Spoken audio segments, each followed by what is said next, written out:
Hello जी, कैसा है? This is लक्ष्य। तो हम आ चुके हैं हमारे ओएस के लेक्चर नंबर 26 पर और आज हम डिस्कस करने वाले हैं नॉन कॉन्टिग्यूअस मेमोरी एलोकेशन के बारे में। यार पिछले लेक्चर में हमने पढ़ा कि हमारे पास रैम होती थी, ठीक है। रैम के अंदर हम जब कॉन्टिग्यूअस एलोकेशन करते थे जिसके अंदर डायनेमिक पार्टीशनिंग अगर यूज कर भी लेते थे, तब भी उस केस में हमें एक्सटर्नल फ्रेगमेंटेशन की प्रॉब्लम आती थी, जिसको ठीक करने के लिए हमने डीफ्रेगमेंटेशन या कंपैक्शन मेथड का यूज किया, ठीक है। बस उसमें प्रॉब्लम भी बहुत ज़्यादा थी कि हर थोड़ी थोड़ी देर बाद डीफ्रेगमेंटेशन करनी पड़ेगी, जिसकी वजह से कॉम्प्लेक्सिटी बढ़ जाएगी। एक एक टाइप का ओवरहेड है ये, राइट। तो एक बार इस चीज को रिवाइज करते हैं और देखते हैं कि किस तरीके से हम इस चीज को सॉल्व कर सकते हैं, ठीक है। अब ये देखो, हमारे पास ये एग्जांपल था पिछले लेक्चर में, ठीक है। ऐसा कुछ एग्जांपल था हमारे पास। ये रैम की सिचुएशन है मेरी, ठीक है। ये रैम की सिचुएशन है जिसमें कि 4 KB मेरा ओएस है, 2 KB P1 ले रखा है, बाकी 8 KB P3 ने, 2 KB P2 ने। तो इसमें क्या प्रॉब्लम आती थी? प्रॉब्लम इसमें ये आती थी, अब मान लो कि P1 P2 एग्जिट कर गई, P1 भी एग्जिट कर गई और P2 भी एग्जिट कर गई, राइट। तो मेरे पास कुछ इस तरीके से सिचुएशन होगी, ठीक है। ये दोनों ही पार्टीशन जो है मेरे, ये 2 KB के 2 KB के दो चंक मेरे पास फ्री है। तो इसमें फ्री लिस्ट कैसी बन रही थी हमारी? 2 KB की, फिर 2 KB की, ठीक है, नल, इस तरीके से कुछ बन रहा था। अब इमेजिन P4 नाम की कोई प्रोसेस आती है, P4 नाम की प्रोसेस आती है, वो मेरी 3 KB की है, ठीक है। तो 3 KB की एलोकेशन मैं नहीं कर पा रहा था। रीजन बीइंग, जब भी मेरा ओएस सर्च करने जाता है कि कौन सा नोड खाली है, ये वाली नोड खाली है, ये वाली नोड खाली है, तो नोड हमें खाली नहीं मिलती। कॉन्टिग्यूअस एलोकेशन मैं इस केस में नहीं कर पाता, राइट। ये हमने पढ़ा है सब कुछ, ठीक है। दोबारा से एक बार रिवाइज कर लिया। अब इमेजिन करो, कुछ ऐसा मैं ना करूं कि कुछ पार्ट मैं इधर एलोकेट कर दूं और कुछ पार्ट इधर एलोकेट कर दूं। ऐसा कुछ मतलब सोच सकते हैं। तो पेजिंग ऐसा ही कुछ एक मेथड है जिसमें कि हम नॉन कॉन्टिग्यूअस एलोकेशन कर सकते हैं, यानी कि कुछ पार्ट इधर डाल दिया, कुछ पार्ट इधर डाल दिया, ठीक है। वो हम कैसे करते हैं, इस चीज को देखते हैं। So this video is sponsored by Cryo. Cryo is the world's leading work experience based learning platform, जहां पर आप अपनी सॉफ्टवेयर स्किल्स को एनहांस कर सकते हैं और साथ ही साथ टॉप डेव जॉब्स भी ग्रैब कर सकते हैं। अनलाइक यूजुअल कोर्सेज, क्रायो में आप फुल स्टैक डेवलपमेंट या बैकएंड डेवलपमेंट सीखने वाले हैं, but by building industry level projects in a real developer environment. At the end of their programs आप बहुत सारे प्रोजेक्ट्स बना चुके होंगे, जिससे आपका रिज्यूमे और इफेक्टिव हो जाएगा और एक स्ट्रॉन्ग गिटअप प्रोफाइल भी बन जाएगी। आप फुल स्टैक डेवलपमेंट में या बैकएंड डेवलपमेंट में क्या क्या टेक यूज करने वाले हैं वो सब भी आपको यहाँ पर विजिबल है, और साथ ही साथ आपको पर्सनलाइज्ड करियर असिस्टेंस भी मिलने वाली है, ताकि आपकी ड्रीम जॉब की डबल श्योरिटी हो। आपको करना क्या है, डिस्क्रिप्शन के अंदर मैं एक लिंक अटैच कर देता हूँ, उसको यूज करके आप maximum possible discount Crio programs पर ले सकते हैं और साथ ही साथ कुछ फ्री रिसोर्सेज को भी अनलॉक कर सकते हैं। तो फटाफट डिस्क्रिप्शन में जाएंगे, लिंक को यूज करेंगे, एक प्लेसमेंट ग्रैब करेंगे और मुझे पार्टी देंगे। धन्यवाद। लेट्स सपोज मेरे पास एक लॉजिकल एड्रेस स्पेस है, वो कुछ इस तरीके से दिखता है, ठीक है। तो देखो, ऐसा कुछ सिनेरियो हमने बना लिया जिसमें कि हमारे पास मेरे पास एक प्रोसेस है P0, ठीक है, और ये मेरे रैम है। तो देखो, ध्यान से सुनना, क्या किया हमने किया है कि प्रोसेस को हमने कुछ डिविजन्स में डिवाइड कर दिया, ठीक है। एक फिक्स साइज डिवीजन में डिवाइड कर दिया, जिसकी अभी डिवीजन मैंने लिए 16 KB। 16 KB साइज की डिवीजन कर दी मैंने। किसकी करी है? प्रोसेस की। और प्रोसेस क्या है? आपका लॉजिकल एड्रेस स्पेस, ठीक है। प्रोसेस आपका लॉजिकल एड्रेस स्पेस है। तो अब इससे क्या होगा, मैंने एक प्रोसेस को डिवाइड कर दिया 16 KB में, और इसको मैं बोल रहा हूं पेज, ठीक है। तो जो भी लॉजिकल एड्रेस स्पेस जो फिक्स साइज में डिवाइडेड होती है, उसको मैं एक पेज बोल देता हूं, ठीक है।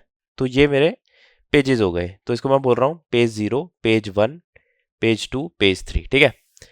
अब ये सोच के देखो, ये हमने देखा है कि लॉजिकल एड्रेस पे जो हम कॉन्टिग्यूअस एलोकेशन कर रहे थे, कॉन्टिग्यूअस एलोकेशन हो रहा होता तो क्या होता, ये पूरे 64 KB, मान लो मैं इस पोजीशन से डालना शुरू करता, इस पोजीशन से, तो ये पूरे इस तरीके से यहाँ पे डल जाते, राइट।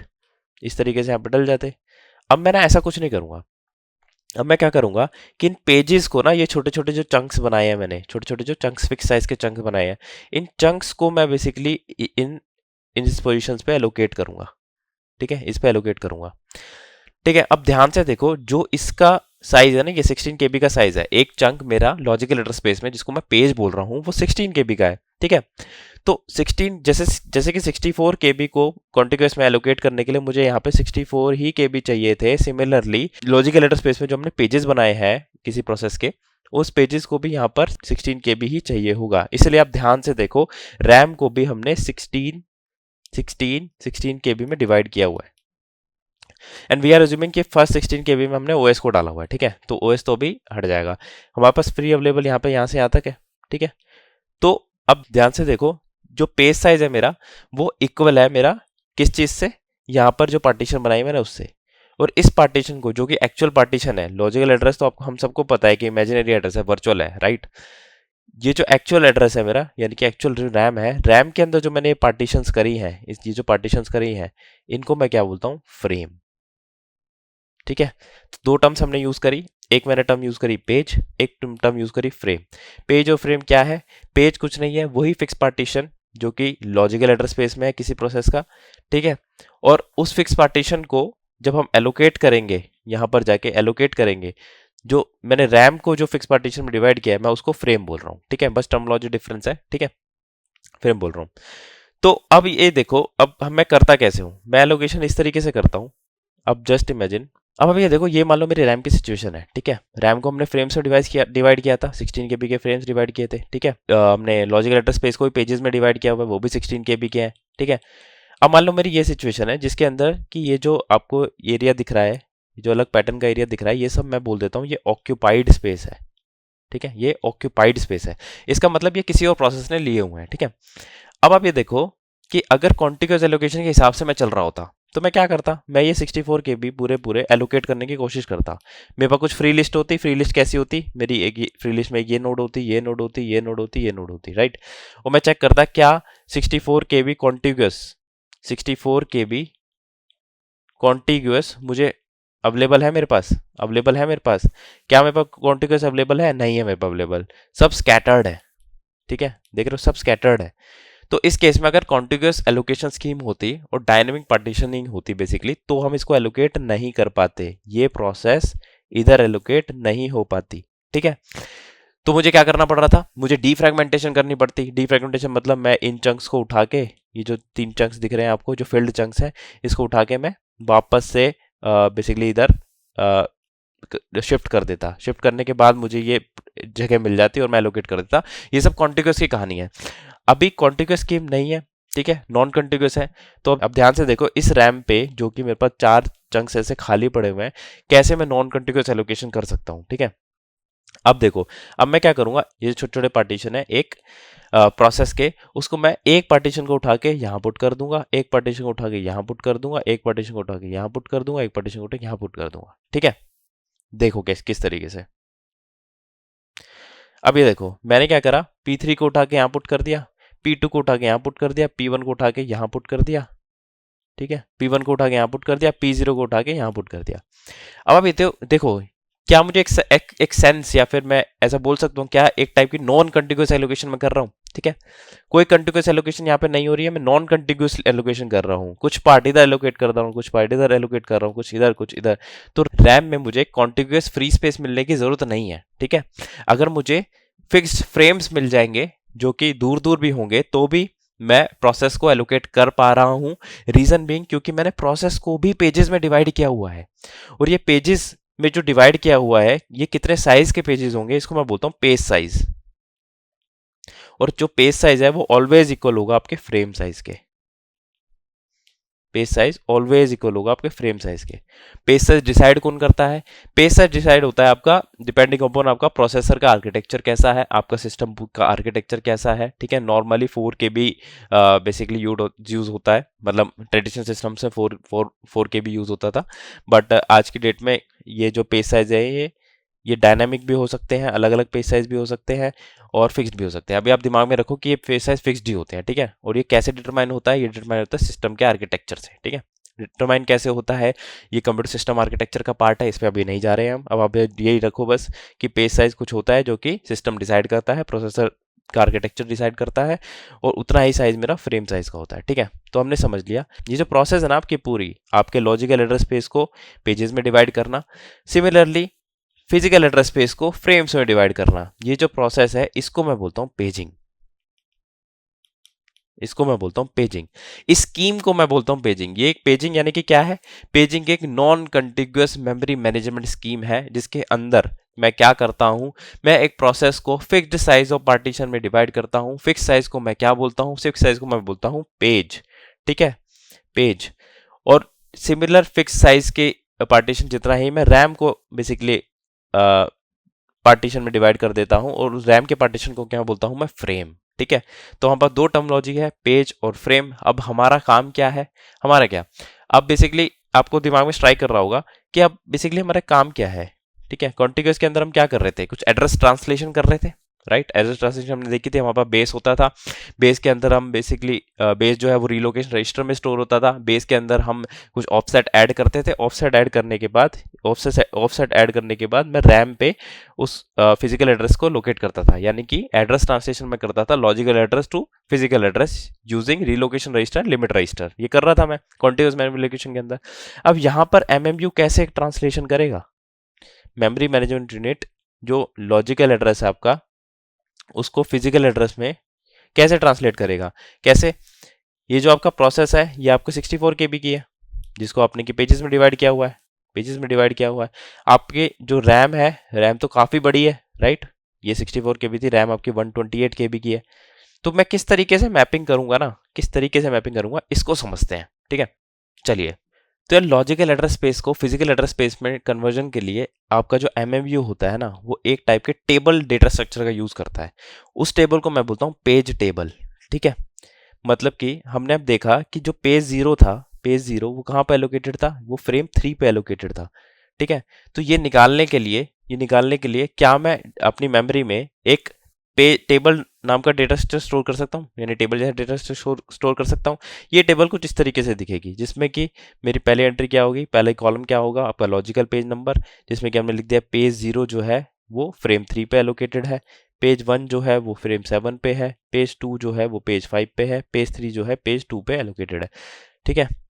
जैसे कि यहाँ पे पेज 2 आपका कहाँ लोकेटेड है, फ्रेम 5 पे, पेज 2 कहाँ पे लोकेटेड है, फ्रेम 5 पे। तो इस तरीके से मैंने टेबल ड्रॉ कर ली, ठीक है।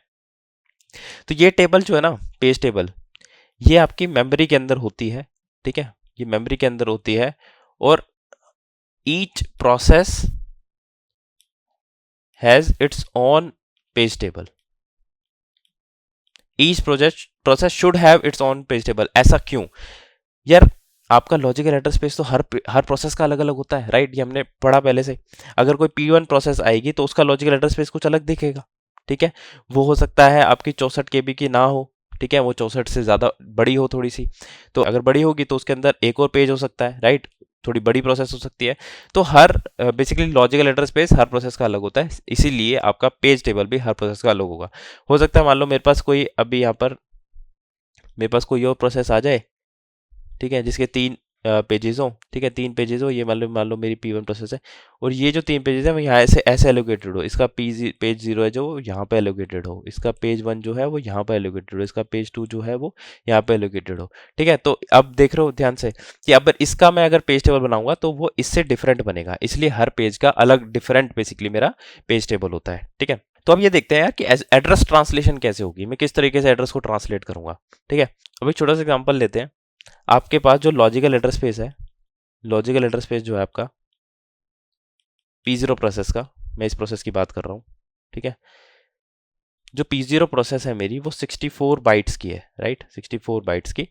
तो अगर इन 64 बाइट्स को मुझे यूनिकली आइडेंटिफाई करना होगा इन 64 बाइट में हर बाइट को, तो लॉजिकल एड्रेस स्पेस में मुझे कितनी बिट्स चाहिए होंगी इसको रिप्रेजेंट करने के लिए, 2 की पावर 6 इक्वल टू 64, ठीक है। तो मुझे 6 बिट्स चाहिए to uniquely identify 64 bytes, right.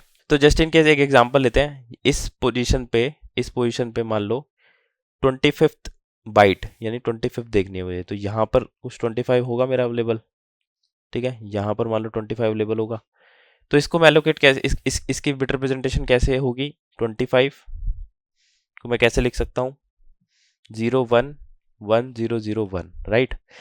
तो अब ध्यान से देखो, इसका जो ये वाला पार्ट है, जो पहली MSB पे पहली जो 2 बिट्स हैं, ये जो बिट्स हैं, क्या मैं इसको बोल सकता हूँ ये पेज नंबर है, ठीक है, पेज नंबर है। 01 क्या होता है मेरा 2, तो इधर से ध्यान से देखो ये सेकंड पेज नंबर है, राइट, सेकंड पेज है, ये 0th पेज है, ये फर्स्ट पेज है, तो यानी कि 0 इंडेक्स ना बोलूँ तो मैं 1 इंडेक्स से बोलूँ तो ये सेकंड पेज है, राइट। तो 0 1 आपका, इसको 1 ही बोल देता हूँ, पेज नंबर 1 है, ठीक है, क्योंकि पेज नंबर हमने 0 इंडेक्स बोल रहे हैं तो कंफ्यूजन ना हो तो 1 से ही बोलते हैं। तो 0 1 मैं बोल सकता हूँ ये पेज नंबर होगा, ठीक है। अगर मैं यहाँ पे लिख दूँ तो ये 0 0 0 1 1 0 1 1, ठीक है। और जो ये वाला पार्ट है इसका, जो इसका ये वाला पार्ट है, ये मेरा है ऑफसेट, इसको मैं डी भी बोल देता हूँ। तो मैं बोल सकता हूँ कि जो 6 बिट से मैंने लॉजिकल एड्रेस स्पेस को जो रिप्रेजेंट किया, इसके अंदर जो 25th बाइट होगी, 25th बाइट होगी, उसको मैं 0 1 1 0 0 1 बोल सकता हूँ। और इसकी मैं फर्दर डिवीजन कर सकता हूँ, जिसमें कि पहली जो लेफ्ट से जो पहली 2 बिट्स हैं वो मेरा होगा पेज नंबर, ठीक है, वो मेरा होगा पेज नंबर, ठीक है। और ये जो होगा ये मेरा ऑफसेट होगा, ठीक है। ये कैसे, अब इसको एक बार दोबारा से समझते हैं। 25 मेरा यहाँ पे था, ठीक है। 16 से मेरा पेज नंबर 1 शुरू हो चुका है, राइट, पेज नंबर 1 शुरू हो चुका है।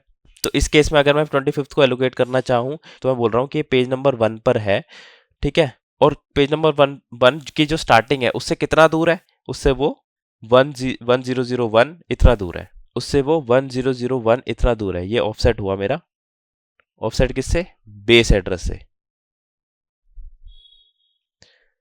और ये कितना होता है मेरा 9, राइट, डेसिमल में ये 9 होता है।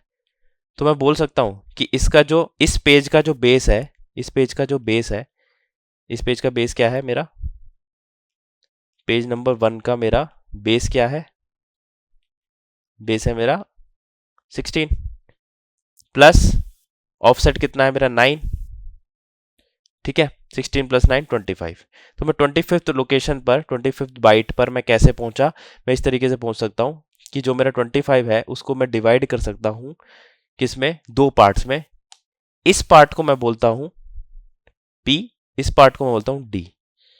यानी कि जो मेरा लॉजिकल एड्रेस स्पेस है उसको मैंने 2 पार्ट में डिवाइड कर दिया।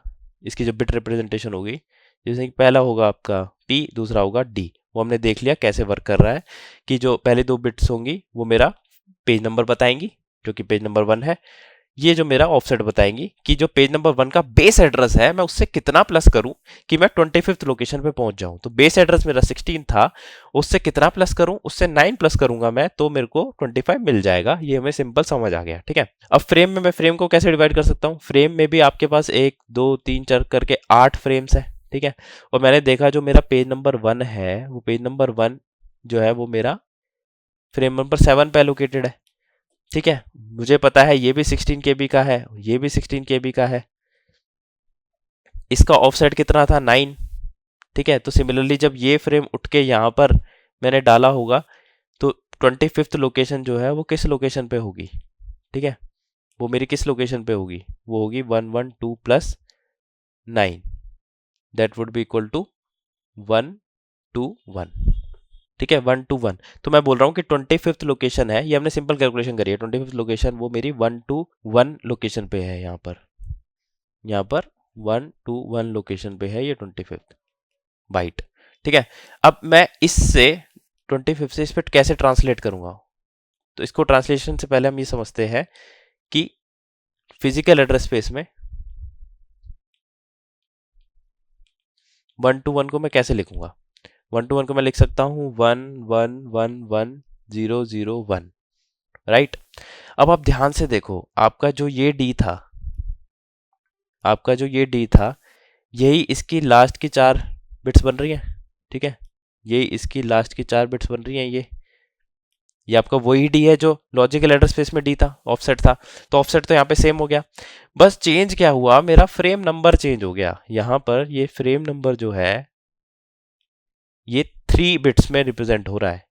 3 बिट्स में क्यों रिप्रेजेंट हो रहा है फ्रेम नंबर, क्योंकि यहाँ पास 8 है, 2⁻3 इज 8, तो 3 बिट्स चाहिए मुझे 0 to 7 को बेसिकली यूनिकली आइडेंटिफाई करने के लिए।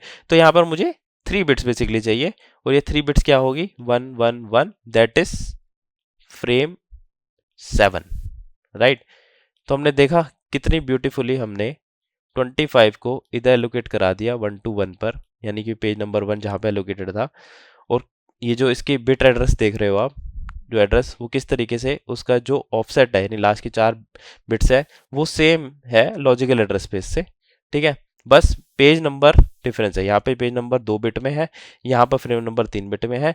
तो आइडियली मुझे क्या चाहिए, मुझे एड्रेस ट्रांसलेशन के लिए कोई ये तरीका चाहिए कि मैं किस तरीके से 01 को 111 में बेसिकली ट्रांसलेट कर सकता हूँ। तो मैं क्या करता हूँ, मैं एक लॉजिक लिख लेता हूँ कि कैसे कर सकते हैं हम इसको। तो मैं बोल सकता हूँ ये आपका लॉजिकल एड्रेस स्पेस था, कितना था हमारा 011001।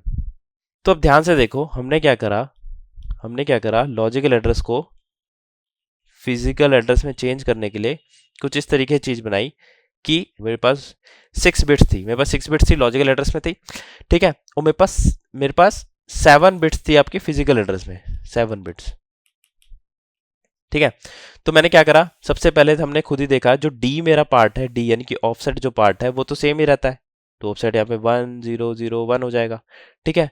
बस चेंज क्या हुआ मेरा कि जो पेज नंबर है वो किस फ्रेम नंबर पे है, ये चीज मुझे पता लगानी है, और ये चीज कैसे पता लगाएंगे हम, ये भी पता लगाएंगे हम पेज टेबल से। तो पेज टेबल में आप देखो कि 01 की जो एंट्री है, 01 की एंट्री है उसके कोरस्पॉन्डिंग 7 लिखा हुआ है। तो 7 को अगर मैं बिट्स में कन्वर्ट करता हूं तो ये 111 बनता है, राइट।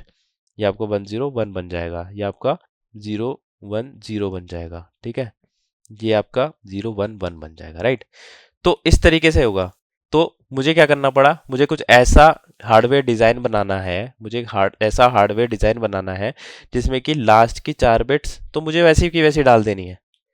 वैसी की वैसी क्यों डाल रहे थे हम, कोई कंफ्यूजन नहीं आनी चाहिए, क्योंकि मैं इस पेज को उठाकर पूरा इधर डाल रहा हूं, यानी कि इसकी जो बेस एड्रेस है 16 उसको मैं किधर मैप कर रहा हूं 112 पर, यानी कि उसका जो ऑफसेट होगा, कोई भी जो ऑफसेट होगा, जैसे कि यहाँ पे 9 ऑफसेट था तो 16 प्लस 9 पे जो 25th लोकेशन आती थी वो भी यहाँ पर 112 प्लस 9 121 लोकेशन पे आ जाएगी।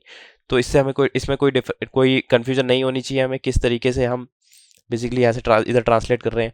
तो इसके ट्रांसलेशन के लिए जो ऑफसेट है मेरा ऑफसेट है वो तो मेरा सेम है, बस मुझे किस चीज़ की ट्रांजिशन की जरूरत थी कि मैं पेज नंबर को कैसे फ्रेम नंबर से वो ट्रांसलेट करूं। तो वो करने के लिए मैंने पेज टेबल का इस्तेमाल कर लिया, क्योंकि पेज टेबल पे लिखा है कि 01 के कोरस्पॉन्डिंग फ्रेम कौन सा है मेरा 111।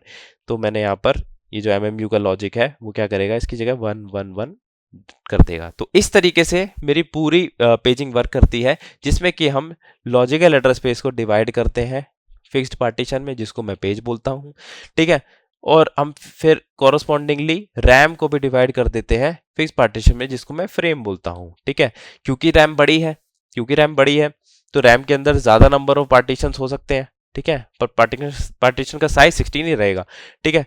तो इससे मुझे अगर इस पे ट्रांसलेट करना है, जो एड्रेस ट्रांसलेशन करनी है वो मैं किस तरीके से करूंगा, कि मेरा ऑफसेट तो सेम रहेगा, बस मैं पेज टेबल का यूज करके यहाँ पर मैं फ्रेम नंबर निकाल लूंगा। तो पेज टेबल यहाँ पे एक इंपॉर्टेंट डेटा स्ट्रक्चर है, जो कि क्यों यूज होता है, किसी भी प्रोसेस के कॉरस्पॉन्डिंग अगर मुझे चाहिए कि उसका पर्टिकुलर पेज, उस प्रोसेस का पर्टिकुलर पेज कौन से फ्रेम पे एलोकेटेड है, ये निकालने के लिए मुझे पेज टेबल की आवश्यकता जरूरत बहुत ज्यादा होती है, ठीक है। तो एक बार नोट्स पे जल्दी से नजर डालते हैं, नोट्स पे हमने क्या लिखा है, ठीक है। जो हमने डिस्कस किया कि आइडिया बिहाइंड पेजिंग क्या है वो हमने यहाँ लिखा है। उसके अलावा डायनेमिक पार्टीशन की जो प्रॉब्लम थी एक्सटर्नल फ्रेगमेंटेशन की, वो पेजिंग ने कैसे सॉल्व करी है वो हमने देखा कि यहाँ पर मेरे ये जो मेरे यानी कि frame number 1, frame number 4, frame number 6, ये तीनों के तीनों फ्रेम बिजी थे, कहीं ना कहीं एलोकेटेड थे, ठीक है।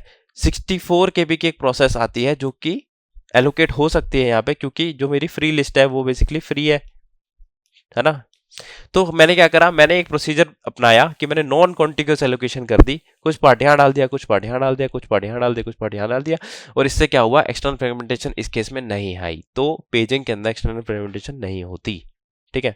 चलिए आगे बढ़ते हैं, ठीक है। पेज टेबल में डिस्कस किया था, page table contains the base address of each page in the physical memory, यानी कि जो हर एक पेज होगा वो फिजिकल मेमोरी में कहाँ पर एलोकेटेड होगा, कौन से बेस एड्रेस पे एलोकेटेड होगा, उसके बारे में निकाल रहे हैं। कॉन्टिग्यूअस मेमोरी एलोकेशन में हम क्या कर रहे थे, इस पूरे 64 को उठा के मैं यहाँ से यहाँ तक डाल देता, ठीक है। तो रिलोकेशन रजिस्टर में क्या डालता, इस 0 के कॉरस्पॉन्डिंग मेरा 16 रिलोकेशन रजिस्टर में वैल्यू होती। बट यहाँ पे हम क्या कर रहे हैं, यहाँ पे हर एक पेज अलग अलग जगह पे जाके डल रहा है, ठीक है। तो इसके कोरस्पॉन्डिंग जो आपका बेस एड्रेस होगा वो ये होगा। तो पेज टेबल यही बताता है कि इसके कोरस्पॉन्डिंग कहाँ पर जाना है, मुझे फ्रेम नंबर 3 पर जाना है, ठीक है। बहुत ही बढ़िया। ये एक लॉजिकल डायग्राम बनाया हमने, सिंपल सा डायग्राम है। पेज नंबर 1 सॉरी प्रोसेस 1 जो है इसको मैंने 1 2 3 4 पेजेस में डिवाइड किया है, 0 to 3 इंडेक्स्ड। ये मेरी फिजिकल मेमोरी है, एज्यूमिंग कि ये सब बिजी है, इस तरीके से मैंने एलोकेट कर दिया कि जो 0th आपका पेज है वो फर्स्ट फ्रेम पे चला गया, फर्स्ट जो पेज है आपका वो ये रहा 4th फ्रेम पे चला गया। तो इस तरीके से वर्क कर रहा है, ये हमने पढ़ा भी अभी, ठीक है। ये हमने देखा कि page table is stored in memory at the time of process creation, ठीक है। It's base address is stored in PCB. अब आप ये देखो कि हर प्रोसेस का अपना अलग पेज टेबल होता है। अब क्योंकि हर प्रोसेस का अपना अलग पेज टेबल होता है और हर प्रोसेस से रिलेटेड जो ओएस आपका डेटा स्ट्रक्चर स्टोर करके रखता है वो मेरा पीसीबी होता है, राइट। पीसीबी के अंदर हमने पढ़ा कि बहुत सारे रजिस्टर्स की वैल्यू, ठीक है, आपका जो प्रोग्राम काउंटर की वैल्यू ये सब स्टोर करता है। तो हर प्रोसेस का अलग पीसीबी होता है। तो हर एक पीसीबी के अंदर, हर प्रोसेस के पीसीबी के अंदर उसकी पेज टेबल की जो कि मेमोरी में स्टोर्ड है उसकी लोकेशन होती है, ठीक है। उसकी लोकेशन होती है कि वो मेमोरी में किस पोजीशन पे, ये जो आपका जो ये ओएस का पार्ट था ना, हमने देखा ओएस का पार्ट था, ये जो कर्नल भी इसी के अंदर होगा। तो कर्नल के अंदर जो पीसीबी होता है, पीसीबी के अंदर हम स्टोर करके रखते हैं कि हर प्रोसेस का जो पेज टेबल है उसका बेस एड्रेस क्या है, ठीक है। तो यही हमने यहाँ लिखा, a page table base register PTBR is present in the system that points to the current page table, ठीक है। जो करंट पेज टेबल का मतलब क्या है, जो भी प्रोसेस अभी स्केड्यूल्ड है, ठीक है। Changing page table requires only this register at the time of context switching. अब आप ये देखो, जब भी कंटेक्स्ट स्विचिंग होगी, ठीक है, अभी मान लो ये पर्टिकुलर P1 प्रोसेस चल रही है, ठीक है। जैसे ही कंटेक्स्ट स्विचिंग होगी, यानी कि मान लो P1 चली जाती है आपकी आईओ करने जैसे ही जाएगी तो किसी और प्रोसेस को सीपीयू का एक्सेस मिल जाएगा। जब कोई और प्रोसेस आएगी तो पेज टेबल भी चेंज होना चाहिए, ठीक है। पेज टेबल भी चेंज होना चाहिए। तो पेज टेबल चेंज होने के रिगार्डिंग मैं क्या करता हूँ, ओएस अपना एक PTBR एक रजिस्टर होता है, उसके पास सिस्टम के अंदर एक रजिस्टर होता है, उस रजिस्टर की वैल्यू चेंज कर देता हूँ। क्योंकि कैसे करेंगे हम इसको, ये मेरी मान लो P1 प्रोसेस है, इसका ये पीसीबी है, ठीक है। पीसीबी के अंदर बेसिकली पेज टेबल का एड्रेस स्टोर्ड है, ठीक है। और पेज टेबल कहाँ स्टोर्ड है, पेज टेबल रैम में स्टोर्ड है, ठीक है। और अब जैसे कंटेक्स्ट स्विचिंग होती है, कंटेक्स्ट स्विचिंग जैसी होती है तो ओएस क्या करेगा, वो जो नई प्रोसेस आ रही है, जो रिस्टोर होकर प्रोसेस आ रही है, मान लो P1 है तो ये P2 लगा लेते हैं इसको, ठीक है। तो मान लो P1 अभी चल रही थी और ये P2 मेरी प्रोसेस आई, तो P2 का जो पीसीबी होगा उसके अंदर पेज टेबल एड्रेस स्टोर होगा कि इसका पर्टिकुलर पेज टेबल कहाँ पड़ा हुआ है। तो जैसे ही कंटेक्स्ट स्विचिंग होगी तो क्या होगा, PTBR जो रजिस्टर है, ठीक है, ये मेरा मान लो PTBR रजिस्टर है, इसके अंदर जो एड्रेस स्टोर्ड होगा अभी P1 स्टोर्ड होगा, इनिशियली कंटेक्स्ट स्विचिंग से पहले P1 स्टोर्ड होगा। अब जैसे ही आपकी कंटेक्स्ट स्विचिंग होगी तो P1 की जगह यहाँ पर P2 की वैल्यू आ जाएगी। वो कैसे आएगी, वो P2 के पीसीबी के अंदर जो स्टोर्ड पेज टेबल का एड्रेस है वो ऐसे आ जाएगी। तो कंटेक्स्ट स्विचिंग हो सकती है इस केस में भी। कंटेक्स्ट स्विचिंग में क्या एडिशन हुआ है, हमारा पेज टेबल को चेंज करना। पेज टेबल चेंज कैसे होगा, जो नई प्रोसेस आ रही है रिस्टोर होके उसके पीसीबी के अंदर पेज टेबल का एड्रेस स्टोर्ड होगा, ठीक है। और जो सिस्टम है, सिस्टम के अंदर PTBR रजिस्टर होता है, उस रजिस्टर के अंदर पहले ओल्ड वैल्यू होगी, यानी कि P1 के कोरस्पॉन्डिंग पेज टेबल की वैल्यू होगी। अब किसकी वैल्यू होगी, अब मेरी P2 के कोरस्पॉन्डिंग पेज टेबल का बेस एड्रेस यहाँ पे स्टोर्ड होगा। तो इसलिए वो कह रहा है कि changing page table requires only this one register at the time of context switching. बहुत ही बढ़िया। How paging avoid external fragmentation, ये हमने पढ़ लिया, ठीक है। कितनी ब्यूटीफुली अवॉइड हुआ है, क्योंकि हम नॉन कंटिग्यूअस एलोकेशन कर पा रहे हैं, तो इस केस में एक्सटर्नल फ्रेगमेंटेशन नहीं आएगी। अब एक इंपॉर्टेंट चीज डिस्कस करते हैं, वो है कि व्हाई पेजिंग इज स्लो। इतना जो हमने सब किया, इतना जो हमने समझा, इस चीज में आप देखोगे कि बहुत ज्यादा ना मेमोरी रेफरेंसेस हो रहे हैं। मेमोरी रेफरेंसेस कैसे हो रहे हैं, हमने सबसे पहले देखा है जो ये पेज टेबल है, ये पेज टेबल कहाँ स्टोर्ड है, पेज टेबल खुद आपका ओएस के अंदर स्टोर है, यानी रैम के अंदर स्टोर है। पेज टेबल आपका रैम के अंदर स्टोर है, ठीक है। और आपका लॉजिकल एड्रेस स्पेस जो है, उससे जब मैं फिजिकल एड्रेस स्पेस में ट्रांसलेट करता हूं तो आपका एक एक लॉजिकल एड्रेस स्पेस के अंदर जो एक एक चंक है, यानी कि एक एक पेज जो है, वो आपका एक एक पेज यहाँ पे फ्रेम की फॉर्म में यहाँ पे एलोकेटेड है, ठीक है। तो अब मान लो मुझे किसी 25th लोकेशन पे भी जाना होता है, तो सबसे पहले मुझे एक रेफरेंस डालना पड़ता है पेज टेबल पे, ठीक है। एक पेज टेबल पे रेफरेंस डालना पड़ता है, फिर मुझे पेज टेबल बताता है कि भाई मेरा कौन से फ्रेम पे जाना है मुझे, ठीक है। फिर मैं क्या करता हूँ, मैं उसके कोरस्पॉन्डिंग फ्रेम पे पहुंचता हूँ, फ्रेम के बेस एड्रेस पे पहुंचता हूँ। फिर मैं उसमें ऑफसेट ऐड करता हूँ, ठीक है। ये मेरा ऑफसेट है, ये ऑफसेट ऐड करता हूँ। ऑफसेट ऐड करने के बाद मैं बेसिकली 121 लोकेशन पे पहुंच पा रहा था। तो इसमें आप देख रहे हो कितने ज्यादा मेमोरी मेमोरी रेफरेंसेस है कि मुझे रैम के अंदर 121 पोजीशन पे पहुंचना था, तो मैं डायरेक्ट ना पहुंचकर मुझे पहले पेज टेबल की मदद लेनी पड़ रही है। उस पेज टेबल की मदद लेके मैं यहाँ पहुंच पा रहा हूँ, तो इसकी वजह से ओवरहेड आ गया है यहाँ पर। और इस ओवरहेड की वजह से आपकी पेजिंग थोड़ी सी स्लो हो जाती है। बेसिकली आप देखो सिस्टम के अंदर बहुत सारी प्रोसेस होती है, बहुत सारी प्रोसेस लगातार कंटेक्स्ट स्विच करती रहती है। कंटेक्स्ट स्विचिंग के अंदर जब भी कंटेक्स्ट स्विचिंग होगी, नया पेज टेबल आ जाएगा। नया पेज टेबल आने के बाद जब नया पेज टेबल आता है तो वो भी आपका बेसिकली रैम से ही आता है, क्योंकि पेज टेबल रैम में स्टोर होता है, ठीक है। पेज टेबल आ भी गया, उसके बाद भी अगर मुझे लॉजिकल एड्रेस स्पेस से फिजिकल एड्रेस स्पेस में जाना है, तो उस केस में मुझे पेज टेबल का यूज करना पड़ता है। 121 लोकेशन पे जाने के लिए भी पहले मैं पेज टेबल पे जाके उसको बेसिकली एक रेफरेंस देता हूँ, ये रेफरेंस नंबर 1 हो गया, फिर जाके मुझे यहाँ मिलता है तो रेफरेंस नंबर 2 हो गया। तो एक फालतू का बेसिकली टेबल की वजह से ओवरहेड आ गया है। तो इस चीज को फास्ट करने के लिए, ठीक है, इस चीज को फास्ट करने के लिए क्या हम कैशिंग का यूज कर सकते हैं? क्या हम कैशिंग का यूज कर सकते हैं? तो इस केस में हम क्या करते हैं कि पेजिंग को फास्ट करने के लिए मैं एक नई चीज यूज करता हूं, जिसको मैं बोलता हूं ट्रांसलेशन लुक अहेड बफर। कुछ नहीं है, नाम ही इसका बहुत ज्यादा बेसिकली मैं बोल सकता हूँ ट्रिपिकल है, बट ऐसा कुछ नहीं है, बहुत ही सिंपल चीज है। ये बस एक ना हार्डवेयर सपोर्ट है, ये कोई सॉफ्टवेयर सपोर्ट नहीं है, ये खुद एक हार्डवेयर है। यानी कि बेसिकली खुद आपको एक हार्डवेयर, एक टेबल जो आप मेमोरी में स्टोर करते हो, ये मेमोरी में स्टोर्ड चीज नहीं है, ये खुद एक हार्डवेयर है कि हार्डवेयर के अंदर टेबल होता है ये, ठीक है। वो एक कैशे है, हाई स्पीड मेमोरी से बनी हुई है, इसके अंदर की वैल्यू पेयर होता है, की वैल्यू पेयर होता है। बहुत ही कंफ्यूजन हो गई है, यहाँ पर समझते हैं। TLB, translation look ahead buffer, इसके अंदर क्या होता है? आपका पेज टेबल में क्या होता है? पेज टेबल में मेरा पेज नंबर होता है, वो फ्रेम नंबर होता है। जब भी कोई लॉजिकल एड्रेस स्पेस जब भी कोई लॉजिकल एड्रेस स्पेस जनरेट होता है, लॉजिकल एड्रेस स्पेस जनरेट होता है, तो मैं पहले इसको एक्सेस करता हूँ कि पेज नंबर क्या है। फिर मैं जाता हूँ, उसके कॉरस्पॉन्डिंग जो फ्रेम नंबर मिलता है, उस पेज नंबर के कॉरस्पॉन्डिंग फ्रेम नंबर मिलता है, तब जाके मैं रैम पे एलोकेट कर पाता हूँ। इस चीज को, इस ओवरहेड को बचाने के लिए मैंने एक हार्डवेयर सपोर्ट का यूज किया है, ठीक है। वो देखो कैसे दिखता है, सीधा नोट्स पे देखते हैं। ये देखो बड़ा सा डायग्राम है, ठीक है। ये मेरा सीपीयू है। सीपीयू क्या करेगा? लॉजिकल एड्रेस स्पेस बनाता है हर बार। लॉजिकल एड्रेस स्पेस हमने देखा, पीओडी हमने इसमें इसको ब्रेक किया था, ठीक है, ब्रेक किया था। भूल गए तो यहाँ जाके देखो, हमने इसको ब्रेक किया था। ये मेरा क्या था? इनिशियली ये 25 था, तो मैंने इसको ब्रेक किया। ये आपका इतना पार्ट क्या था? पी। इतना पार्ट क्या था आपका? डी। इसी को हमने यहाँ पर लिख दिया है पी और डी, ठीक है। अब आप ये देखो जो सिंपल चल रहा है, ये जो टीएलबी आपको यहाँ दिख रहा है, अभी के लिए इसको आपकी स्क्रीन से सोचो है ही नहीं है, इसको ना डिलीट मारो, अभी के लिए इसको हटा दो, सोचो है ही नहीं। तो नहीं है तो लॉजिकली जो अभी क्या चल रहा था, जो बेसिकली पेज टेबल ये है मेरा, पेज टेबल से कैसे कर रहा था मैं कि ये इधर जाता था, मैं लॉजिकल एड्रेस स्पेस को 2 पार्ट में डिवाइड करता था, पेज नंबर देखता था, यहाँ पे गया मैं, यहाँ पर जाके मैं देखता था पेज नंबर। पेज जो आपका पेज टेबल है ये कुछ इस तरीके से दिखती है, ठीक है। ये असली में ऐसी नहीं दिखती कि आपको, आपके पास 2 कॉलम नहीं होते, 2 कॉलम नहीं होते। रियल मेमोरी में आपके पास ये सिंपल यहाँ से 0 से शुरू हो रही होती है, ठीक है, और यहाँ पे n तक जाती है, ठीक है। तो जो आपका एक एरे होती है ना आपकी, सिंपल एरे जिसको मैं बोलता हूँ, एरे पे आप कैसे एरे को कैसे एक्सेस करते हो? a ऑफ 0 करके, a ऑफ 1 करके, ठीक है, ऐसा ही कुछ मान लो। तो जो यहाँ पे एड्रेस आता है, जैसे कि मैं यहाँ 25 मान लेता हूँ, 25 था ना मेरा, 25 पी की वैल्यू क्या थी मेरी? 01, 01 इज वॉज 1।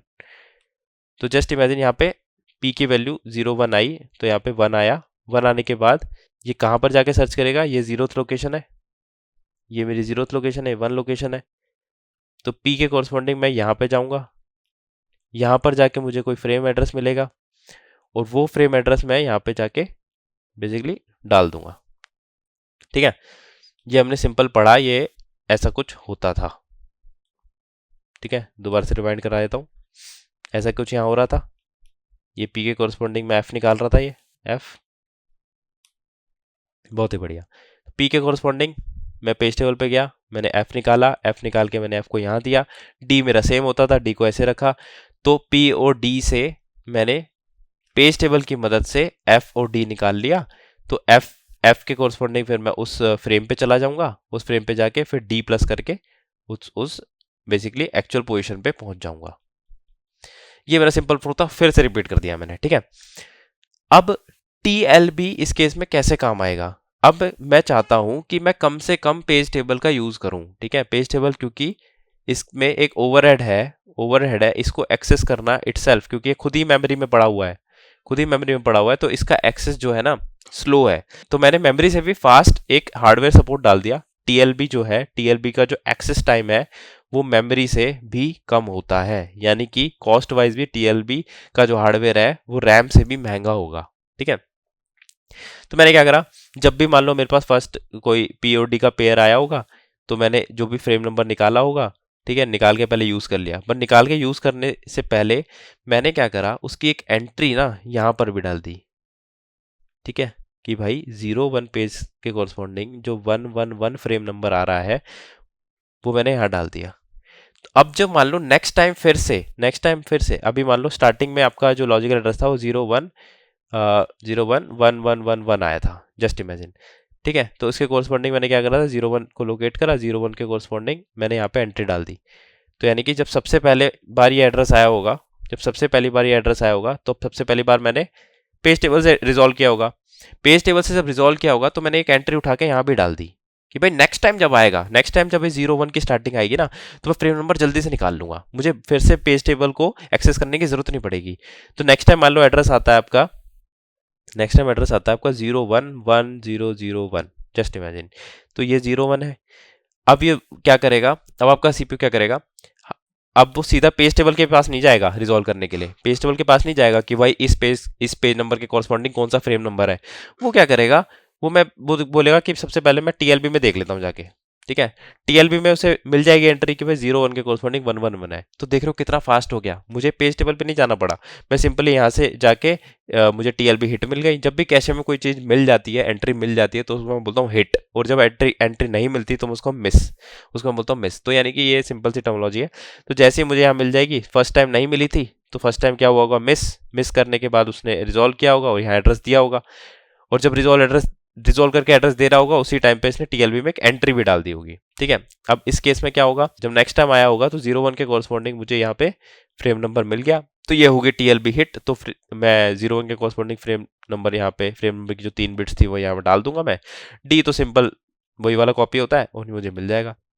तो आप देख रहे हो कि एक हार्डवेयर सपोर्ट मैंने डाला, ठीक है, एक हार्डवेयर सपोर्ट मैंने डाला जिसको मैं टीएलबी बोल रहा हूं, जिसकी एक्सेस टाइम जो है वो बहुत ज़्यादा कम है एक्चुअल मेमोरी से, ठीक है। तो इसका यूज़ करके मैंने एक बेसिकली एक आर्किटेक्चर बनाया है जिससे मैं पेजिंग को फास्ट कर पा रहा हूँ, ठीक है। इसलिए मैं इसको बोल रहा हूँ पेजिंग हार्डवेयर विद टीएलबी, ठीक है। तो नॉर्मली आजकल के पीसीज में टीएलबी होता है, ठीक है।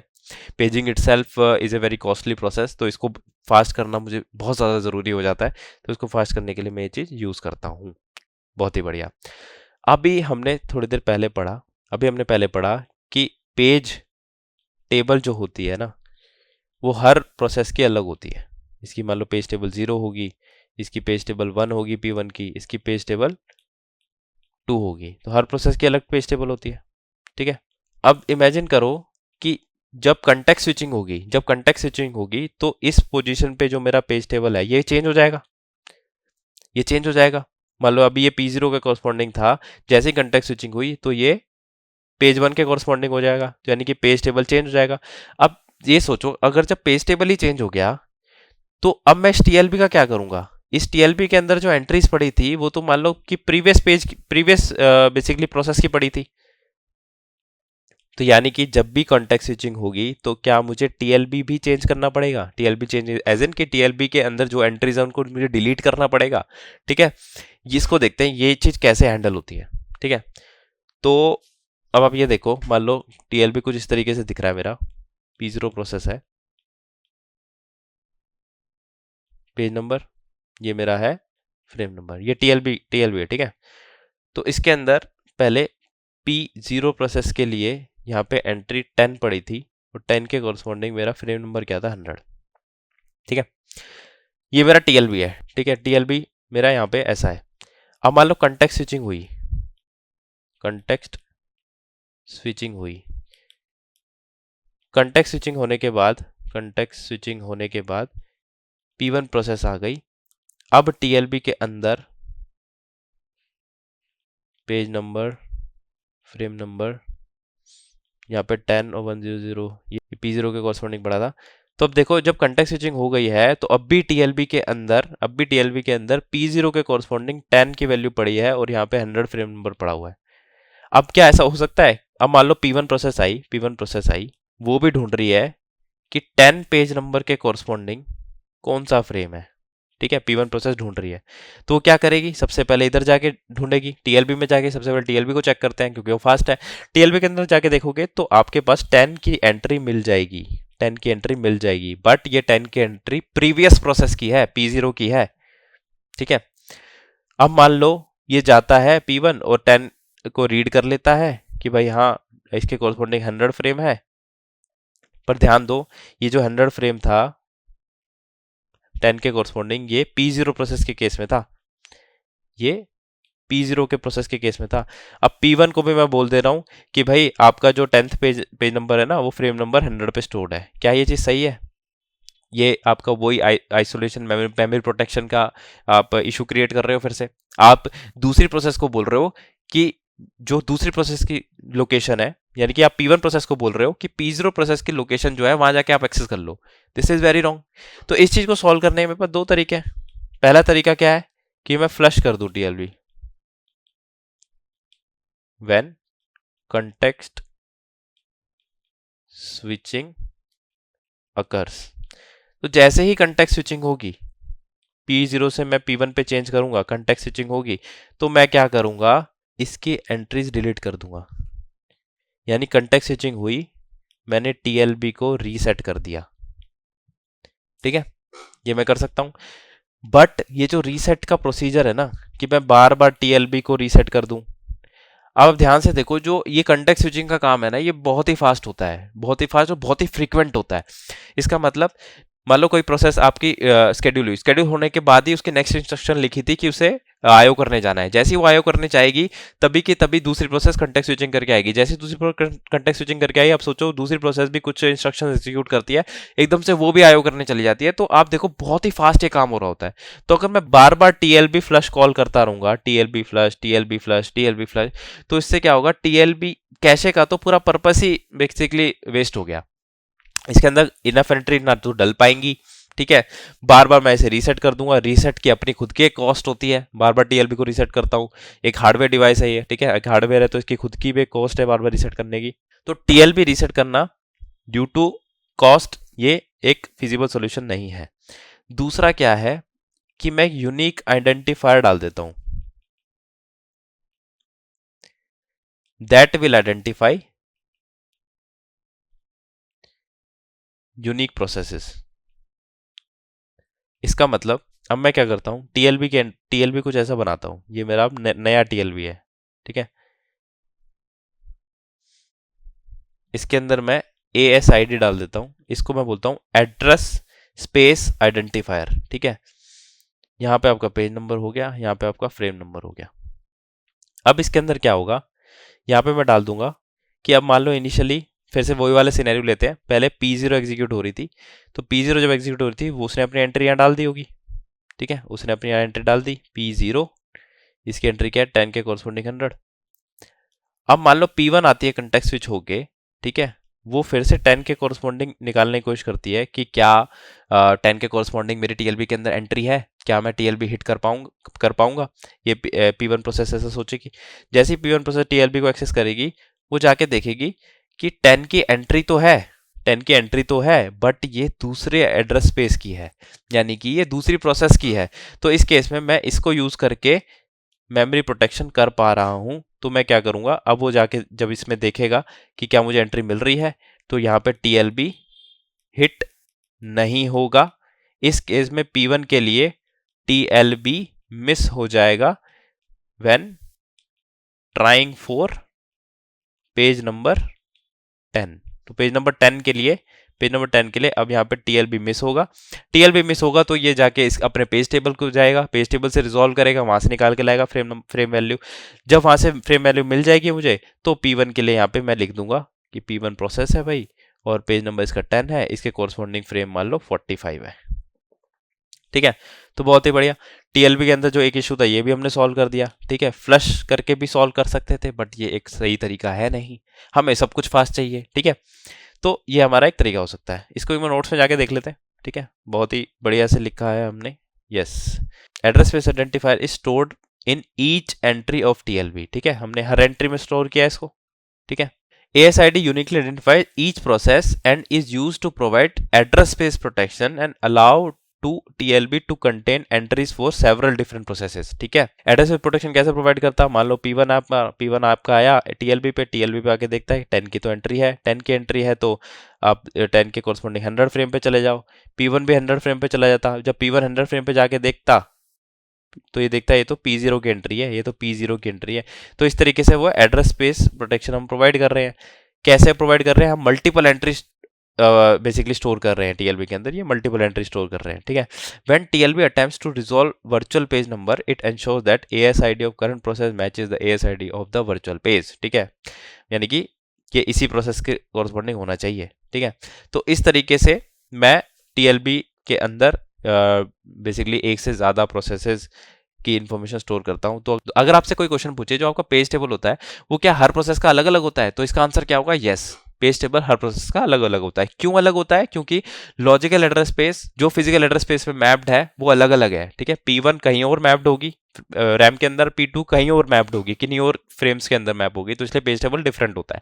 पेज टेबल स्टोर कहाँ पे होता है? मेमोरी के अंदर। पेजिंग को फास्ट करने के लिए हम क्या यूज करते हैं? हम TLB हार्डवेयर सपोर्ट का यूज करते हैं जो कि मेमोरी से फास्ट होता है। TLB के अंदर क्या मल्टीपल एंट्रीज हो सकती हैं? यस, TLB के अंदर मल्टीपल एंट्रीज हो सकती है, डिफरेंट प्रोसेसेस की एंट्रीज भी हो सकती हैं। इस चीज को संभालने के लिए एक और आइडेंटिफायर का यूज करते हैं हम, जिसको मैं बोलता हूं ASID, एड्रेस स्पेस आइडेंटिफायर। तो इसी के साथ यहाँ पर पेजिंग खत्म होती है। ठीक है, यहाँ पर पेजिंग खत्म होती है। पेजिंग के बारे में हमने बहुत सारी चीजें डिस्कस कर रही हैं। पेजिंग को फास्ट कैसे करते हैं? हम TLB के द्वारा फास्ट करते हैं। पेजिंग जो है इंटरव्यू पर्सपेक्टिव से बहुत ही इंपॉर्टेंट टॉपिक है, इसको जरूर बढ़िया से पढ़ के जाना। ठीक है, जो आपकी ये वाली एक्सप्लेनेशन थी ना, जो ये बिट्स वाली एक्सप्लेनेशन थी, ये जो बिट्स वाली एक्सप्लेनेशन थी, इसको भी पूछ सकते हैं डायरेक्टली कि कैसा पेज टेबल दिखता है, कैसे पेज टेबल टू बेसिकली कैसे पेज टेबल का यूज़ करके मैं लॉजिकल एड्रेस स्पेस से फिजिकल एड्रेस स्पेस में जाता हूँ। ठीक है, इस डायग्राम को आप याद रख सकते हैं। ठीक है, तो ठीक है, इस वीडियो के लिए इतना ही। Paging is very important interview perspective से। अब नेक्स्ट वीडियो में हम डिस्कस करेंगे इसी में ही थोड़ा सा आगे वर्चुअल मेमोरी के बारे में डिस्कस करेंगे। तो मिलते हैं नेक्स्ट लेक्चर में, तब तक के लिए गुड बाय।